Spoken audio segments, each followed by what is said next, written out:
Hey guys, welcome back to another video. In today's video, I'm going to be talking about what PRS does better than Gibson. And before this video really gets started, I just want to say I don't actually think that one of these brands is actually better than the other. I think there are things that both brands do better than the other, but that doesn't necessarily mean that either one is better. Personally, I'm a Gibson guy. Gibson's my favorite brand and they always have been. But objectively, I think there are things that PRS does better. So please don't get offended by my opinions, these are just objective thoughts. If you guys disagree, feel free to let me know in the comments and tell me why, but be constructive and don't be rude about it. We're all here to have a good time and talk about guitars, so thank you. My other announcement is that there are 5 more days for me to reach 1,000 subscribers, and if I do that, I will give away a free guitar, free shipping, free everything on me. So let's make that happen, and there will be more information in future videos.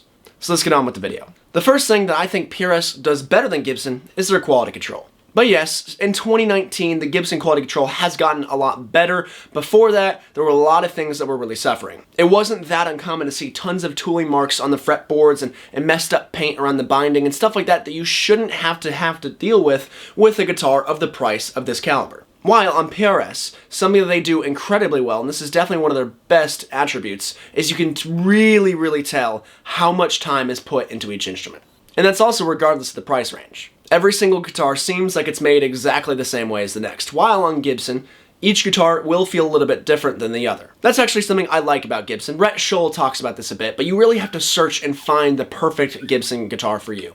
While with PRS, this one's going to feel basically exactly the same as the one next to it, as long as they're the same model and neck shape and everything like that. And that's a good thing, because that can eliminate the search of having to find the exact guitar for you, because if you like this guitar, you're not going to have to search for the one that fits you the best.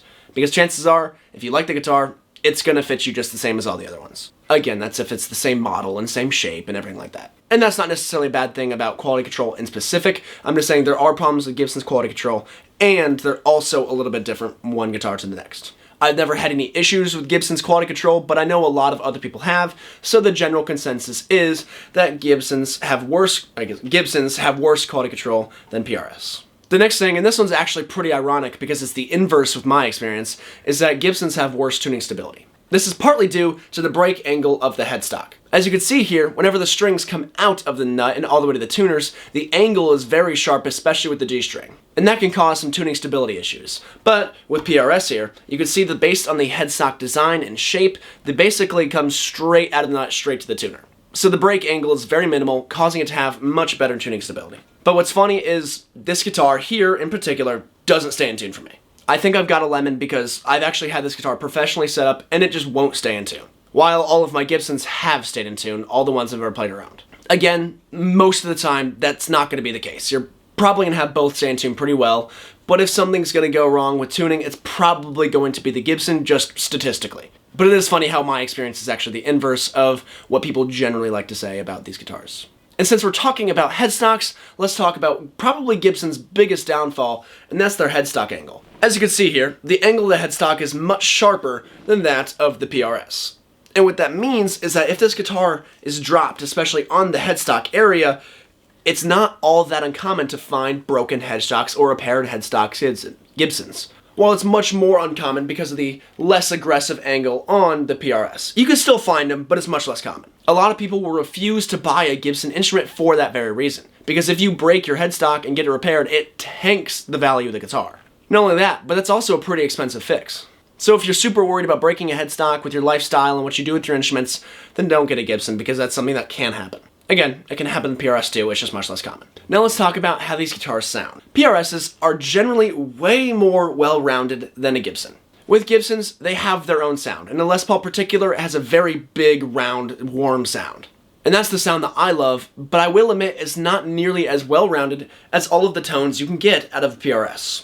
I'm not sure how they do it, but these guitars can basically do anything you want it to. It can handle gain super well, but it also has really nice cleans, and you can find everything in between.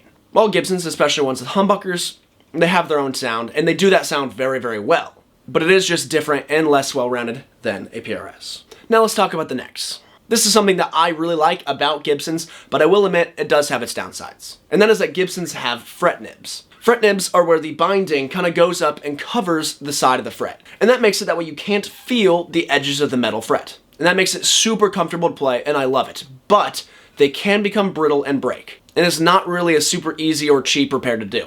And also, with the nature of Gibsons, any kind of repair or anything like that that you do to a Gibson that's not original will make the value go down. But you're not going to have to worry about that with a PRS instrument because it doesn't have fret nips. And like I said, the quality control of these guitars is super, super high, so you're not going to have to worry about having sharp fret ends or anything like that on these guitars. But you can still feel the edge of the fret, which isn't really a problem. It's just something that you have to try out and see which one you like more. But just keep in mind, these can break, and it's not an easy repair to do. And speaking about the necks, this is something I absolutely love about PRS, and that is the awesome bird inlays that are on the PRS guitars. I remember when I was first getting into guitar, I was always more attracted to the Gibson Les Paul and SGs, just ever since I got in guitar when I was around 14, 15 years old. And I remember, I didn't know anything really about guitars, but I remember looking for a Gibson that had the bird inlays. I didn't know that didn't actually exist because I didn't know it was brand specific. But all I remember is seeing a PRS for the first time and just falling in love with the bird inlays. I think that's something that really sets PRS apart from all other guitar brands. Most other guitar brands will just have, trapezoid inlays, maybe some block inlays like the Custom back there, or the dot inlays up there like the Strat. And yeah, you can find dot inlays on a PRS, but there's just something so cool about the bird inlays. Next up is that PRSs are just generally more affordable than Gibsons. And they're basically constructed the exact same. They have mahogany bodies, mahogany necks, and most of them have rosewood fingerboards with maple tops. This is the zebra wood, so I'm not exactly sure if that's a different top on it or if it's just a type of maple that looks weird. I don't actually know. But most of them have maple tops. But this guitar here will run you about $700-800, and this is a, like I just said, it's the zebra wood model, so I think it was a little bit more expensive when it was released, while this guitar new is around $2,800. And yes, there are factors you have to compare. These guitars aren't made in the United States, while all Gibsons are, and that does drive up the price a little bit. But if you just compare a $700-800 PRS to a $700 or $800 Gibson, you're going to get more value out of the PRS. And that's coming from a Gibson guy. And another thing that PRS does better than Gibson is the comfortability. If I set this guitar down and show you the Les Paul here, the back of this guitar is very harsh, and this can kind of hit your ribs, and it's not super, super comfortable. And on this side, it's again, just a straight corner where your forearm rests. And that's not very comfortable. Plus, these guitars are very heavy. While on a PRS, you can see, on the back side, they have this nice comfort carve that really cradles your body, and the corner is a little less harsh on this guitar, making it very comfortable. Now a guitar like an SG here is also super, super comfortable. Let's talk about the balancing. PRS guitars are balanced very, very well. With the PRS here, it sits exactly where I need it to stay. I'm not holding it in place, and it's sitting exactly where it should for playing comfortably. While the Gibson SG here has its ever-famous headstock dive. If I don't hold up the neck with my left hand, it's going to send the headstock plunging towards the ground just because the body is so light. And the Les Paul has the opposite problem. Yes, this Les Paul in particular is much heavier than the average Les Paul, but they all pretty much have this issue. And that's the reverse issue of the SG, where if I set it here and I let go, it can tend to slip off my leg and send the heavy body plunging towards the ground, which is very scary, especially with a guitar of this price. Like I said, this guitar is over 11 pounds. And yes, that's about 2 to 4 pounds heavier than your average Les Paul. But like I said, a lot of other Les Pauls have that same issue. So you really can't beat the balance of a PRS. Something else that I love about PRS is that their private stock guitars are the most beautiful guitars in the world.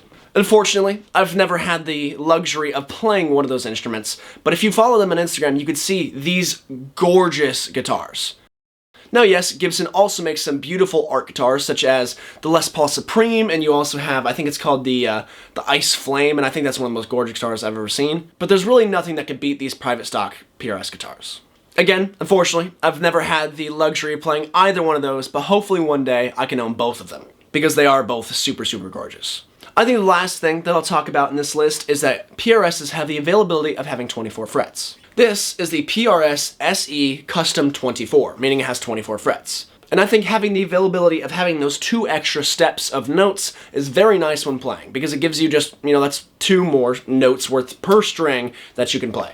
It also completes the second octave, so you're going to have 2 octaves higher than just the open string.